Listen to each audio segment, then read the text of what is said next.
Welcome to another episode of The Brand Called You, a podcast and podcast show that brings you leadership lessons, knowledge, experience, and wisdom from thousands of successful individuals from around the world.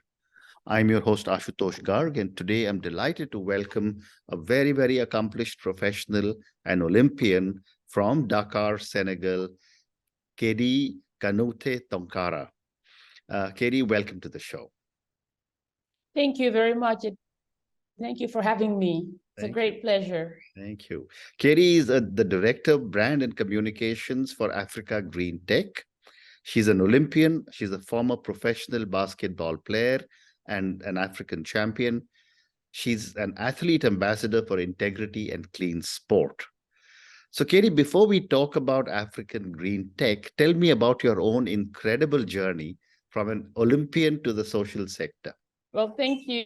Thank you very much for having me. I think I just feel like I was incredibly lucky to have been born and raised in Africa, West Africa, in a very humble beginnings, and being able to play the sport of basketball as a woman and having my family allowing me to do that, and reaching the Olympics through that journey was just not expected, not planned. But I feel incredibly lucky. And then being an Olympian means a lot. It means, the core spirit of Olympism is to make the world a better place through sports. And I think the link is there quite easy with the social sector, where we want to ensure that everyone has the equal opportunity, to access the life they deserve. And in this case, autonomy and security. Wonderful.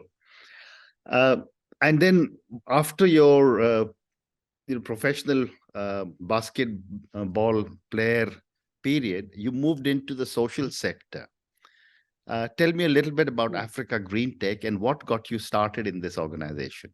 Well, Africa GreenTec is initiated by a love story actually between the two co-founders are German and Malian. So Mr. Thorsten Schreiber and Mrs. Aida Schreiber. I think Aida is originally from Africa and taking a trip there. And Thorsten had been involved with the clean electricity in Germany already. They had this idea of founding Africa GreenTec in 2016. And the rationale is very clear, we know that still millions of people in sub-Saharan Africa have no access to electricity. So the idea was to create with Africa GreenTec some impact sites that develop a holistic system. It's a solution that makes possible to supply entire villages in rural regions of Africa with electricity that's sustainable and new technology that give them also access to clean water, to Wi-Fi, to even cool containers to ensure that the harvest can be preserved. So bringing a lot of solutions to just make sure that people can access better living conditions through clean energy. Fascinating. And tell me a little bit about some of the core values of Africa GreenTec and how do these align with your own values? Well, I think as an athlete, I obviously have a lot of values that are proper to sport, and that's inclusivity, that's the sense of community, that's integrity, obviously. But when it comes to Africa GreenTec, I think like any old social business, we really rely on empowerment, innovation, diversity, inclusion. And I think behind that, the core value is really compassion for those rural inhabitants of sub-Saharan Africa who has no access to attain, let's say, economical sufficiency and autonomy. And this has a lot of consequences on the youth, for example, wanting to immigrate to Europe to find better conditions and to be able to sustain their families and so on. So we want to bring solutions so that they can prosper in their own on their own soil. Very interesting. So I think, our values are aligned in a lot of, and I think people involved with sports, we find common values in social business. And I think that's one of the rationale we going into that direction as well. And which countries in Africa are you currently working in?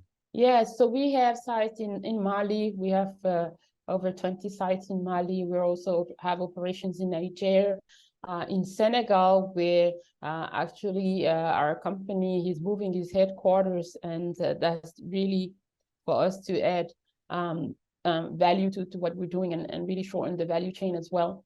Mm.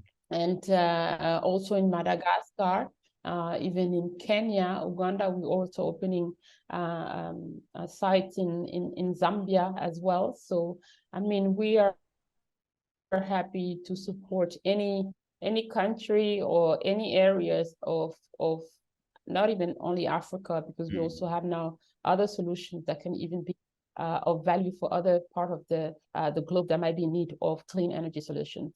Amazing. You also say that you empower people to achieve more self-determination and growth through sustainable energy solutions. Please help me understand this, and please give me an example. Well, that's very, as I was saying, very easy. What we want to do is to provide solutions to the local farmers, or let's say a business owner, or just simple households. So that can be very easily illustrated. You know, if we go to one of our sites, for example, in Joliba in Mali, and I take the example of the Rajalo that you can see on our website. For example, she's a housewife who's also a farmer. So during the rainy season, when there is harvest, she cannot sell that much. So she has always dreamed of opening her own store. And what electricity and clean electricity allows her to do in that case is to plug in a refrigerator where she can actually store some cold beverages that she can sell. So that gives her another source of revenue for her and her family, and her shop, you know, become the point to meet in the village, and her income is multiplied, and she's now able to feed over 60 people in her family through her little business. So, and in the future, she's also planning to do more. So that can be an illustration of what can be done, and how we can empower local solutions. Correct. Kady, you also talk about clean sources of energy, and so I want to get your view on what are the clean source of energy, solar and wind, and do you see them as replacing traditional sources? Yes, I mean, that's the goal. Honestly, we have no choice. I think the time is running. Time is running out. The numbers are there. It's quite clear. We know that the world oil reserves will run out by 2052. That's what science is saying, you know, that natural gas by 2090. So we have no other choice than now to think about alternative sources that are clean and that can preserve our planet. I think it's crucial. We are far behind when we know that the damages that have been caused already. So obviously, sun is free, sun is there, and I think you'll stay low, and natural gas and anything that we might be using now. And it's for us to really find the technology to use those clean energy sources. And you know, one of the other questions that I've often asked people who are experts in energy is that even in a country like India, where there is so much focus on getting renewable and clean sources of energy, after so many years, we're still heavily dependent on coal. Do you see coal as reducing dramatically in the next 15, 20 years? Yes, I think I answered that. But again, I'll stress it. The numbers are very clear. I'm sorry to say, for a country like India, my son, who's 13, in 290, he'll be a grandfather, and his children will never hear of coal again, because we will have by then all the reserves that are available. So the transition is crucial. It's and we all know that this is not only sustainable, but it's also not clean, and it's also causing a lot of damages to nature as well, to exploit coal and to use that source of energy. So for a country like India, it's going to take a lot of efforts to make that transition come real. And I know it's the easiest way now, because that's also what we use in more countries in Africa. Only, actually, for our continent, only 9% of energy and electricity supply that is used comes from renewable sources. So we still have, I think, in a lot of parts of the globe, a lot of efforts to say to transition from coal, because it's really not the solution. This is not the right solution for us. I agree with you. You know, generally, I mean, coal is not the right solution. It's just that how quickly will we as humanity move towards renewable sources? I think that is the bigger challenge. But tell me a little bit more about each one of your sites. What goes into selecting a site and then building it, and what kind of a change are you able to make around the site in the economics of that region? Yes. So your question about how do we identify a site is that sometimes it can come from different requests, but often we have requests from villages who really hear about our solutions and are interested. And sometimes it's even governments who are interested in the solutions that we're bringing to ensure that the rural population can benefit from our technology. So what we do, again, we are a mini grid developer and operator, and we finance our own mini grid assets in Africa.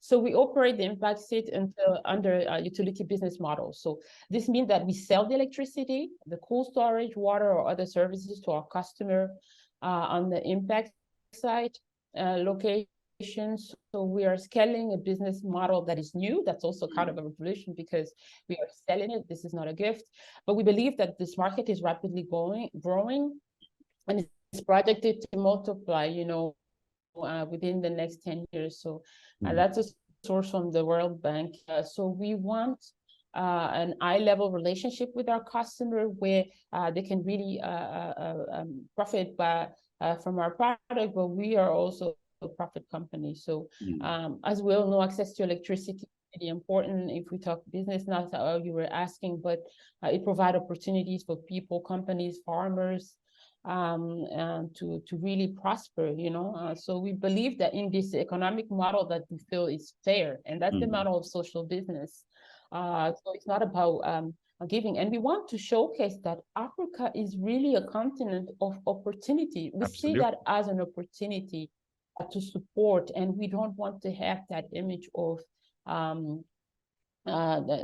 that's so often portrayed by nonprofit organizations. We see the talent there, and we want to help the talent there come into light through our energy solution and utilizing our energy solution. Very interesting. And can you give me an example of one of the villages where you have put up your site, where by providing electricity, it must have created a lot of economic activity? Yes, definitely. I mean, a lot of them. I can give you 10,000 examples. I'm sure.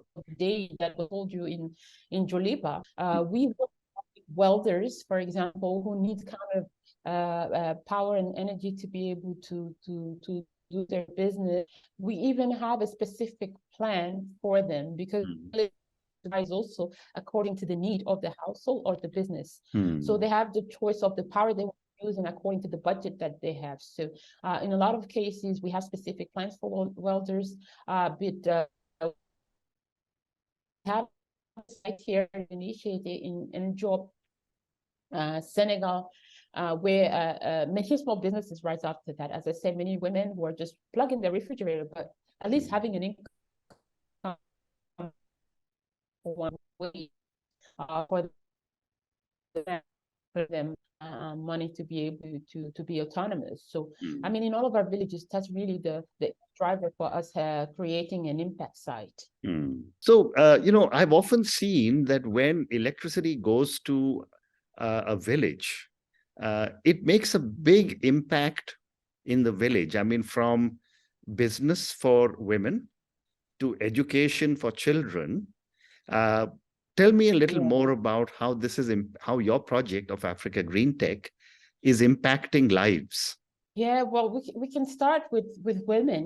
We can start with women. As we know, there's a saying now, very, very popular, I think, saying that future is female, because for far too long, women and girls, in Africa, and I don't probably in India as well, have faced discrimination and inequalities, whether it's in the workforce, whether it's the in their communities, but actually their families and communities really relies on them, and they are the driving force of a full country in some cases. So we find that electricity can alleviate opportunity for them to enter into the labor workforce, to study, to open schools, to decrease exposure to harmful indoor pollutants as well, to improve maternal health, to reduce exposure and expenses to gender-based violence, to change the social norm. I think that's really important. And for children, as I was saying, it gives the opportunity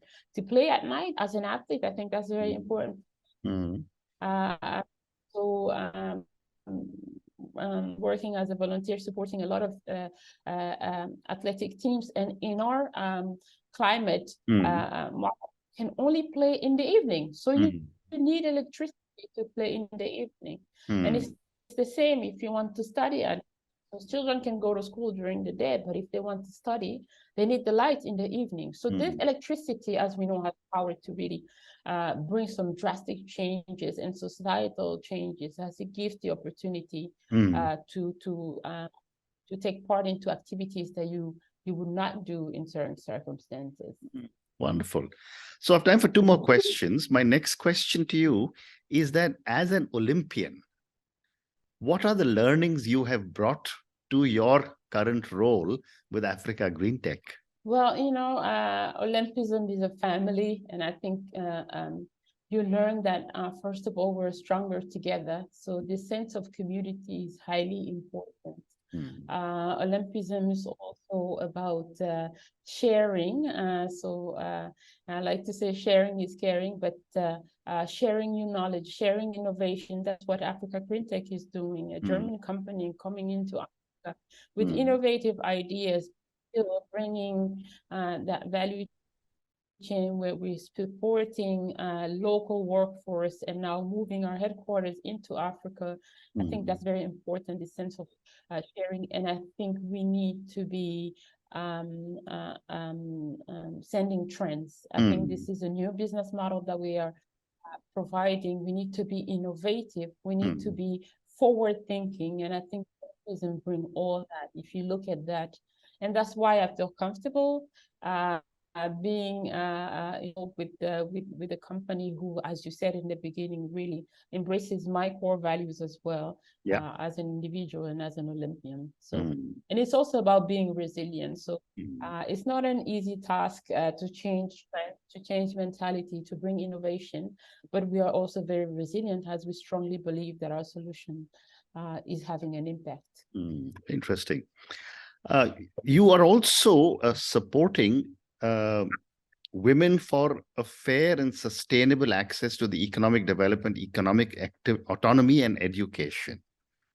Tell me a little bit more about this work. Yes, I think, as I say, women are half of the world population, and we know that for centuries this has been a male-dominated society, and it's not. And no one is perfect, but we just realized that we need women to be part and take active part in anything, in any endeavor that we have, because also I think science and studies have shown impact that women can have in transforming society in a positive way. So I think I played team sport. Half of my life I played with 12 women beside me.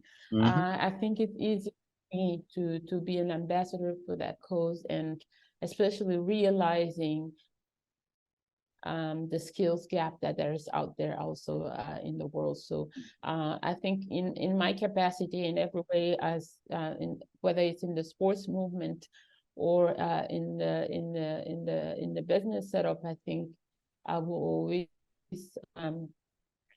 fight for women's right and women's right to attain autonomy, whether it's economically or socially.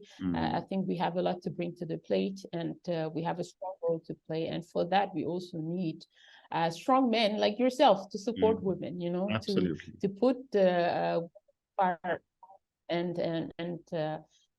yeah. So that's a challenge for all of us. Wonderful. And Kady, my last question to you, and this is for the many, many people who will listen to our conversation.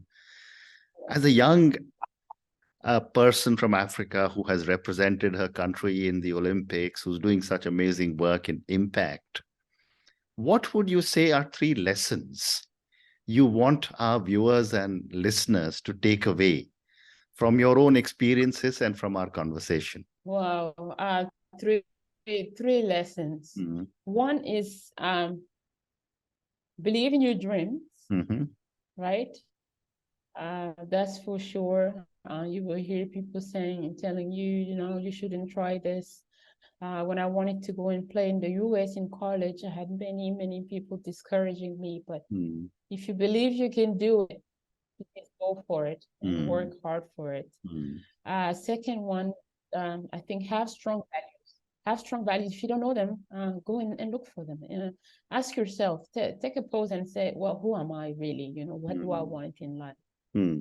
What's the to have?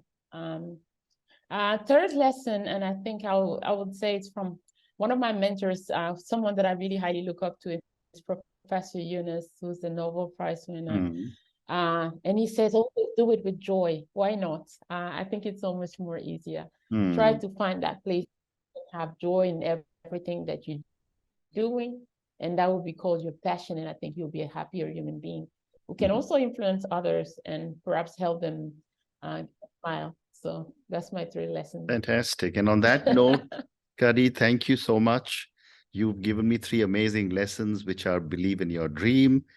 Second is have strong values. Ask yourself the question, who am I? And then live up to the response you get for yourself. And the third one, you said, do whatever you want to, with joy. And that's going to give you a lot of happiness. Thank you so much for speaking to me. Thank you for talking to me about your journey, about Africa GreenTec, about all the great work Africa GreenTec and you are doing in Africa to better the lives of so many people. Thank you again and good luck to you. Thank you very much. And thank you for having me. It was a great honor and a great pleasure. Thank you. Thank you for listening to the Brand Called You videocast and podcast, a platform that brings you knowledge, experience, and wisdom of hundreds of successful individuals from around the world. Do visit our website www.tbcy.in to watch and listen to the stories of many more individuals. You can also follow us on YouTube, Facebook, Instagram, and Twitter. Just search for the Brand Called You.